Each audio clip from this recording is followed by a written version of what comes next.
किसी भी क्षेत्र में टॉप पर जाने के लिए, दोनों चीजें बता रहा हूं, दुनिया में अमीर बनने के लिए या किसी भी क्षेत्र के टॉप पर जाने के लिए एक काम कंपलसरी करना पड़ता है। अगर वो काम किसी व्यक्ति ने नहीं किया तो वो आम आदमी रह जाता है और दुनिया के 95% आम लोगों की जनसंख्या में वो शामिल हो जाता है।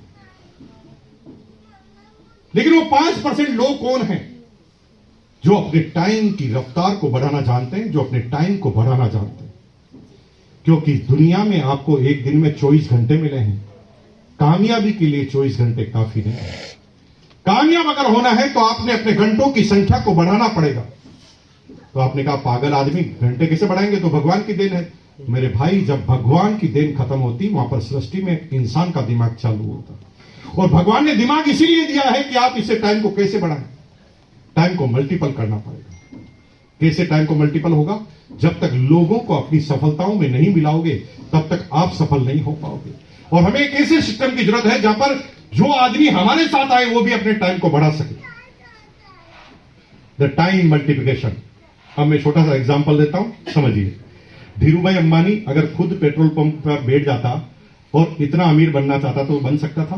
नहीं। उसने क्या किया?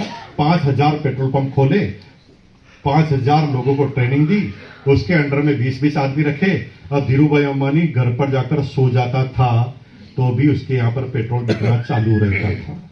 धीरूभाई अंबानी ने क्या किया? एक पेट्रोल पंप पर 20 आदमी, 5000 पेट्रोल पंप, 1 लाख आदमी धीरूभाई अंबानी के लिए काम करने पर लगे। धीरूभाई अंबानी के पास 24 घंटे थे, लेकिन 1 लाख के 24 जोड़ो तो 24 लाख घंटे उसने 24 घंटे में ऐड कर लिए। अब धीरूभाई अंबानी जब रात को सो जाता तभी धीरूभाई अंबानी का पेट्रोल बिकना जारी रहता। इसलिए धीरूभाई अंबानी अमीर है। अब दुनिया के किसी भी एक क्षेत्र के एक व्यक्ति का नाम बताओ जिसने यही काम नहीं किया टॉप पे जाने के लिए। नरेंद्र मोदी अगर टॉप पर हैं तो उन्होंने टाइम को मल्टीप्लिकेशन करना सीखा है। उन्होंने सबसे पहले क्या किया? एक पूरे हिंदुस्तान का अध्यक्ष बनाया। हिंदुस्तान ने अध्यक्ष ने क्या किए? सब स्टेट के अध्यक्ष बना दिए। स्टेट के अध्यक्ष ने क्या किया? डिस्ट्रिक्ट के अध्यक्ष बना दिए। डिस्ट्रिक्ट वालों ने क्या किया? तहसील के अध्यक्ष बना दिए। तहसील वालों ने क्या किया? गांव के अध्यक्ष बना दिए। गांव वालों ने क्या किया? मोहल्ले के अध्यक्ष बना दिए। मोहल्ले वालों ने क्या किया? गली के अध्यक्ष बना दिए। और मेरे भाई, एक आदमी जो काम नहीं कर सकता था उसने टाइम को मल्टीपल कर लिया सब लोगों में, और अब इतना समय काम होना चालू हो गया। टोयोटा का मालिक जापान के अंदर जब सोता है तब भी टोयोटा की गाड़ियां बनती है और बिकती है, क्योंकि टोयोटा के व्यक्ति ने अपनी टीम में इतने हजार लोगों को शामिल कर लिया कि सारे लोग काम करेंगे तो उन्हें इनकम आएगी। अब मजे की बात क्या है कि जैसे आप मेरी टीम में आते हो तो काम तो मेरा होता है, टाइम तो मेरा बढ़ता है, लेकिन मैं आपके टाइम की वैल्यू देता हूं सैलरी के रूप में। अगर आप मुझे 40,000 रुपए कमा के दोगे तो मैं आपको 20,000 सैलरी दूंगा और 20,000 आपके टाइम से कमा लूंगा। दुनिया में अमीर बनने का एक ही तरीका है, टाइम को बढ़ाओ, नेटवर्क को बढ़ाओ। टाइम को बढ़ाओ, नेटवर्क को बढ़ाओ। दूसरा कोई भी तरीका पूरी पृथ्वी पर मौजूद है तो आप डिस्कस कीजिए मेरे से। संभव ही नहीं है। कामयाब अगर किसी भी क्षेत्र में होना है तो टाइम को बढ़ाना पड़ेगा, नेटवर्क को बढ़ाना पड़ेगा। उसके बिना किसी भी क्षेत्र में कामयाबी मिल ही नहीं सकती, चाहे वो राजनीति हो, चाहे वो बिजनेस हो, करना यही पड़ेगा।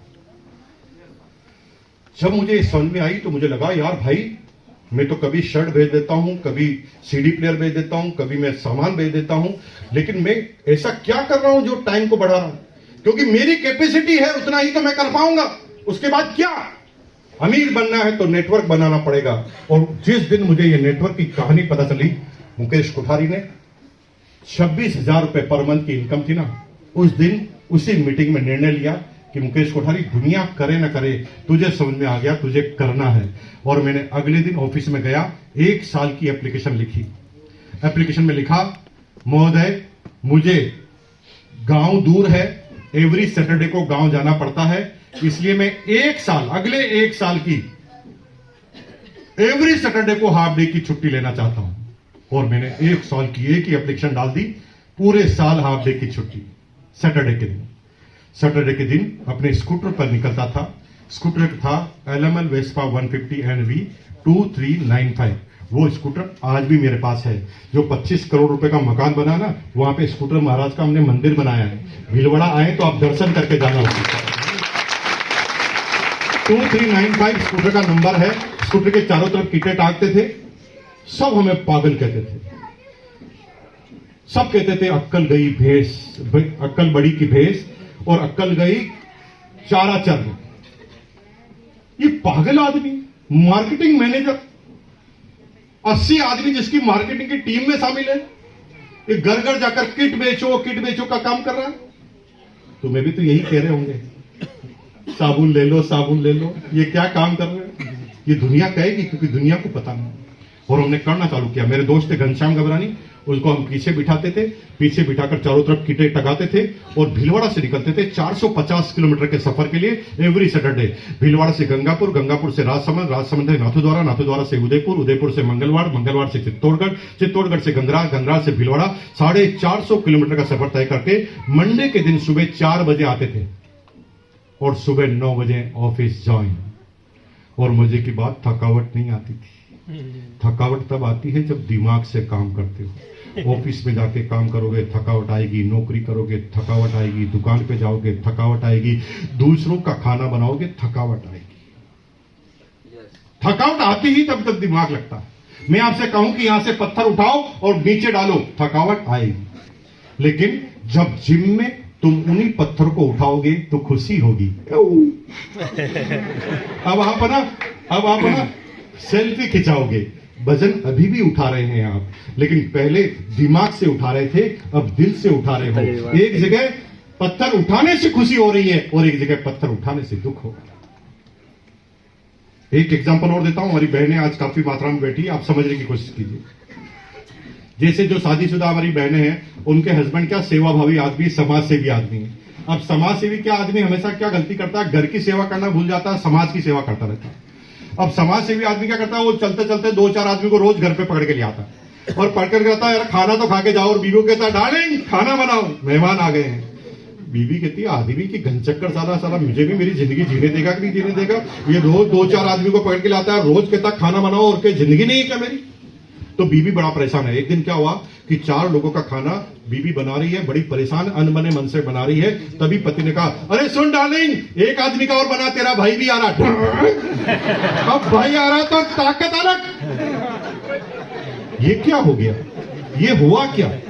जो ही उद्देश्य बदला, जो ही सोचने का नजरिया बदला, आपके शरीर में ताकत आना चालू हो जाती। ठीक कह रहा हूं तो बोलिए सही है। सही है। ताकत बढ़ जाती है जब हमारा उद्देश्य बदल जाता है काम करने का। अब क्या है, मैं सुबह 4 बजे आकर 9 बजे ऑफिस ज्वाइन कर लेता था। 1 साल तक पागलों की तरह लगा रहा। मतलब भूत होता ना, भूत वैसे प्रकट होते थे हम कैसा। एक आदमी थोड़ा सा बता दे कि मुझे समझना है तो हम पूरे टूट पड़ जाते थे उसके ऊपर और समझाने की कोशिश करते थे। 100 में से 1-2 आदमी समझते थे, क्योंकि न हमें समझाना आता था, न सामने वाला समझने में इंटरेस्टेड था, लेकिन हम भिड़े रहते थे। लेकिन कहते हैं ना कि जब आप पागल रहते हो तो पागल इकट्ठे कर ही लेते हो। हेलो, सब लोग अपने समुदाय के आदमी जोड़ ही लेते हैं। ये बिजनेस तुम्हारा चलना ही है। ये बिजनेस 2 तरह के आदमी करते हैं, या तो सबसे पागल या सबसे समझदार। 2 ही आदमी करते हैं। और अगर तुम पागल हो तो तुम्हारा चलेगा, क्योंकि हिंदुस्तान में पागलों की कमी नहीं है। और अगर तुम समझदार हो तो भी चलेगा, हिंदुस्तान में समझदारों की भी कमी नहीं है। हर हाल में चलना है, तुम पागल हो या समझदार। तुम बस सोचो कि मुझे करना है तो ये चल जाएगा। तुम ढूंढते रहोगे तो तुम्हारे जैसे आदमी तुम्हारे पीछे आते रहेंगे, कोई रोक नहीं सकता। करना कंटिन्यू। और मैंने काम चालू कर दिया। 1 साल में रॉयल्टी अचीवर, 2 साल में हिंदुस्तान का सबसे बड़ा टॉप अचीवर, 23 साल मुझे इस बिजनेस को करते हो गए। जीवन में जितने भी सपने देखे थे वो सारे सपने पूरे किए। 25 करोड़ के मकान में हम रहते हैं। कई होटल्स के कारोबार हमारे पास है, कई होटल मेरे पास है, शेयर का काम है, प्रॉपर्टी का काम है। हिंदुस्तान के कई सिटियों में हमारी प्रॉपर्टी है, सब कुछ ठीक है। लेकिन मेरे पास क्या है, उससे आपके जीवन में ठेंगा भी असर नहीं पड़ेगा जब तक मैं ये नहीं बताऊंगा कि मैंने किया क्या और तुम्हें करना क्या। तब तक तुम कामयाब हो नहीं सकते। और मुझे पता है कि तुम्हारे को 150 रुपये देना पड़ा, और इतना तो मैं बोल चुका।